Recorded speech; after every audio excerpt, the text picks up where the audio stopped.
Hi, I'm the manly Stanley Stanpai, and this is my Xbox E3 2017 recap and impressions video.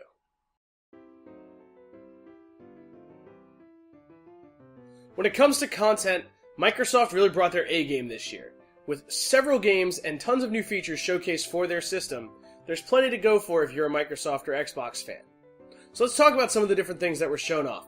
Just opening the show right away, we got Phil Spencer introducing the Xbox One X. Now, while that may not be the most extravagant name, one thing that is certain is that this is the most powerful console ever, right? Now, I don't know a whole lot about the specs. They went into great detail to list all of them.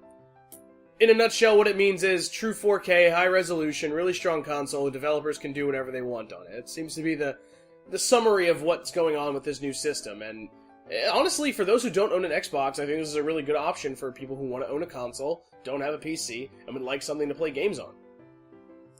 Breaking on straight from there, we get to look at one of the many Xbox exclusives that's long-lasting for the system, and that is, of course, Forza Motorsport, with Forza 7.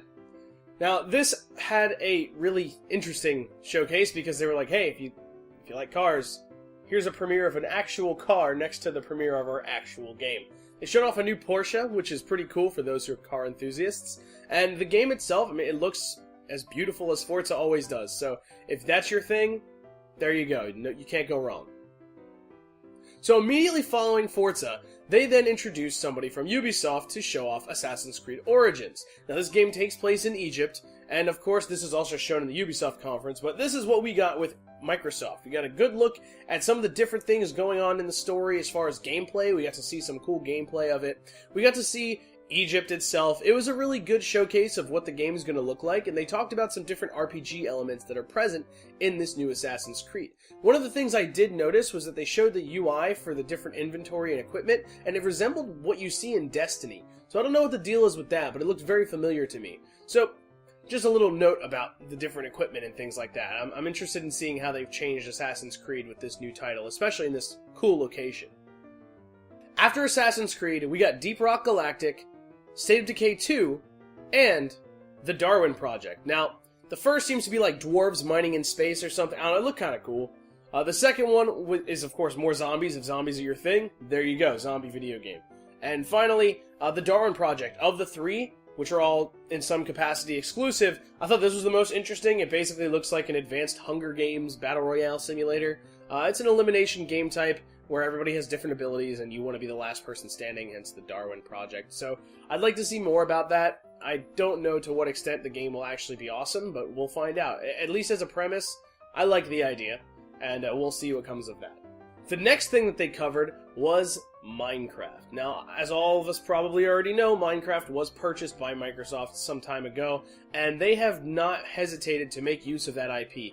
With a lot of new features that they're bringing to Minecraft, we're going to see cross-platform play for all users, be it mobile, console, or PC. We're going to be seeing some new integrated texture packs and items and things like that from users, as well as the Super Duper Graphics Pack, which Microsoft is rolling out, which supports 4K. As far as Minecraft goes, it's going to look pretty, for Minecraft, and that's a cool thing. I mean, I'm glad that Microsoft has done something with Minecraft. I didn't realize how seriously cemented into culture Minecraft still is. You know, I played it back in alpha, but I've met countless people now who play it still, and I didn't know that was such a thing until recently. So seeing that they are consistently supporting it, it's going on to different systems, and it's just making its mark. It's still, to this day, so significant of a game. Minecraft on Xbox showcased for a nice little segment of their E3 presentation.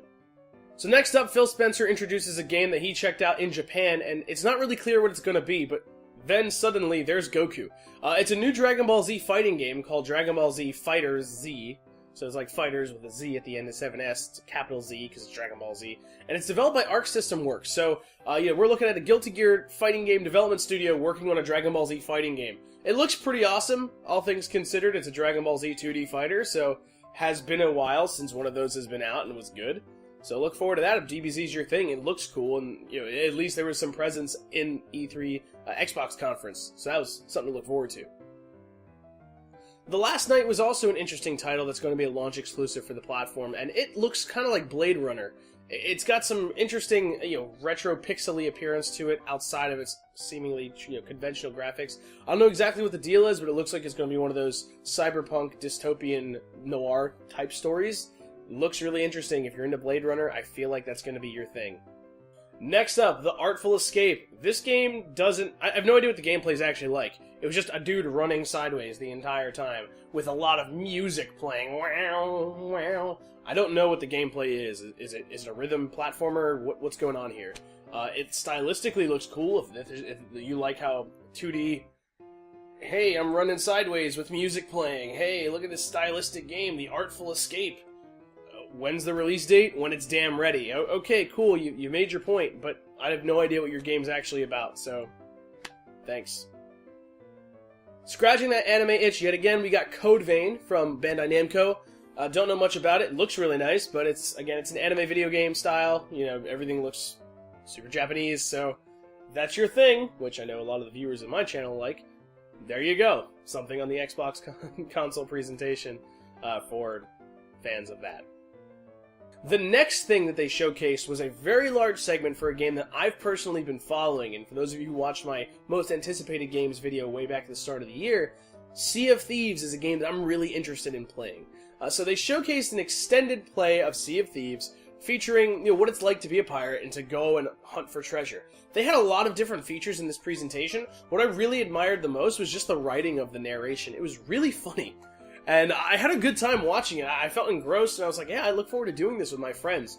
They showcased a lot of different features, like jumping into the water into an old, sunken ship to look for treasure, and there was like a very predictable, albeit still spooky, shark jump scare that happened as he was exiting the ship.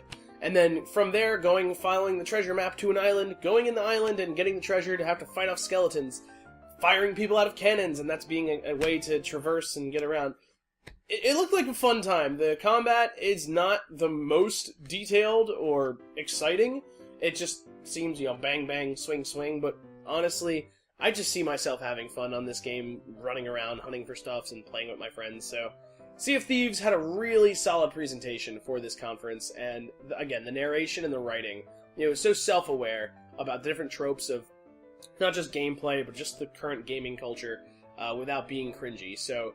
good job to you, Rare. That was a great presentation.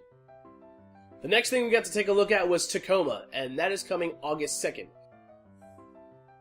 The next game that was showcased for some was a misdirection of, is this going to be Conker? No, it's a new game called Super Lucky's Tale, which is adorable. Super Lucky's Tale seems to be everything that a platformer should be, featuring 2D side-scrolling, 3D platforming, a lot of the different tropes of platforming games all put together in a single proper title. The style looks like a cross between something Banjo-Kazooie and Super Mario. So I'd say for those who have that platforming itch that needs to scratch so desperately, you have a title on your Xbox and Windows 10 device that is really the perfect fit. It looks like a lot of adorable fun. It's something that anybody could play. And even though it was just a simple trailer, I felt like it was the kind of game that would have really been a big hit a decade ago, or even 2 decades ago. This is a good time. Let's see it happen. The next thing we saw was Cuphead, which the only thing we really got out of this is that it has a release date coming out in September. So, if you've been waiting for Cuphead, I believe the reason it got delayed was because people didn't realize it was a boss rush game, and they were like, well, where are the levels? And so they had to stop and make more of the game so that it had levels. But anyway, that's coming in September, so for those who were waiting, Cuphead's coming out. Finally. Next up, Terry Crews. That's all you need to sell a game. Crackdown 3. It's Crackdown, it's also got Terry Crews in it. Old Spice. There you go. Next up, we get a pretty good indie game montage with ID at Xbox. We get all that good stuff. We get to see a bunch of different titles that were really interesting looking. For me, two that stuck out were Shift and Conan, right? They were appearing right towards the end of that presentation. So for those who are into those kinds of games, indie games, and are really big fans, I know Xbox has been doing a good job of providing some sort of support for indies with ID at Xbox, and it looks like that has continued. They also showcased a game called Ashen for its own trailer, which also looked fairly interesting. It was the whole, the light and the darkness, but it seemed to be going through tombs or dealing with spooky monsters, and I'm not doing it justice with this description other than it just seems like, hey, me and my buddy we're gonna go do some seemingly Dark Souls-inspired marauding into this cavern and try to find the light. Watch out for that shifting specter thing. Next up, after showcasing some Life is Strange Before the Storm from Square Enix, we then got to see something really cool in my opinion, Middle-earth Shadow of War, which is, a follow-up to Shadow of Mordor, and it just showcased more of the same kind of experience with some additional features. It showcased some of the great dialogue that happens with these different nemeses that are developed through the game, and how the player can basically control them and force them to join forces and use them for raids in the future. So if that was the game that you really enjoyed playing, or if you're just into that kind of high fantasy Tolkien setting with seemingly really good writing and voice acting and overall experience, I think Shadow of War is something to definitely keep an eye open for and to check out in the future. Next up, we got to hear some beautiful music played on the piano for Ori and Will of the Wisps is coming to Xbox. So for those who played Ori and the Blind Forest, this is a follow-up, I presume, and if you could tell by the trailer, there's a lot of Bloom. So if you like Bloom in your video games, there you go. So after all these different games are showcased, we get Phil Spencer back on the stage, and they showcase something really cool. Xbox backwards compatibility, and I do mean Xbox, like the original Xbox backwards compatibility for Xbox One. It's not something that was super necessary, but it's something that the fans wanted, and so they went ahead and did it. And that's something I really admire about the Xbox team. They listen to what their fans request, and they spend time. Their engineers do the math and figure out how to make the thing do the thing that the fans want. So this is another example of that. They made a point of pointing out Crimson Skies is going to be on it. You can play that game. Another thing they noted was that, much like many other games, which I didn't mention thus far in the video, all of these different games are enhanced by Xbox One X, and the games on Xbox, the original Xbox, will also be enhanced on the Xbox One X by this true 4K enhancements that just naturally occur when you play a game. So good job on the Xbox team for making something awesome. So something that's really cool is they also mentioned that certain games like Gears of War 4 and others will be getting free 4K updates in the near future, as will some third-party titles that will be updating their games, because for those who care about their graphic fidelity, having that true 4K experience is something that they wanted to make sure was available. So at the end of the presentation, the last thing we get to see from Microsoft is actually from EA. It's a game called Anthem, which seems to be some sort of open-world environment where you have your own custom exosuit that lets you fly around and interact and shoot stuff, and it's just another one of those kind of games, mind you, for this generation. So I don't know a whole lot about it. I'm not particularly interested either. I've just kind of had enough of these, spacey shooter games. Let's see something new. But as far as how it looks and all of that, the presentation was pretty nice. So for those who are interested in those kind of games, if something like Destiny is your thing, Anthem might be worth checking out. I think for BioWare, who is really responsible, or EA as the publisher, but this is a BioWare title, so it could be like their new Mass Effect in terms of success. This just seems like what this game is going to be, is like their new big IP, Anthem.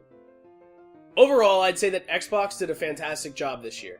Something that I've noticed is that people often don't give them credit for how much they actually do for their user base. And every single E3, Xbox tends to do the most, I notice, to really appeal to what it is their fans are asking for, offer diverse content, and support all the different platforms that are within the Microsoft brand beyond just Xbox. I think a long time ago they realized that it's not enough to just be an Xbox console, it's also to be a Windows platform and to provide users with the freedom to choose and interact with their different systems. So that's something I definitely noticed, and it seems to not be changing anytime soon. I think that's a really smart move on their part, because not everybody will buy an Xbox.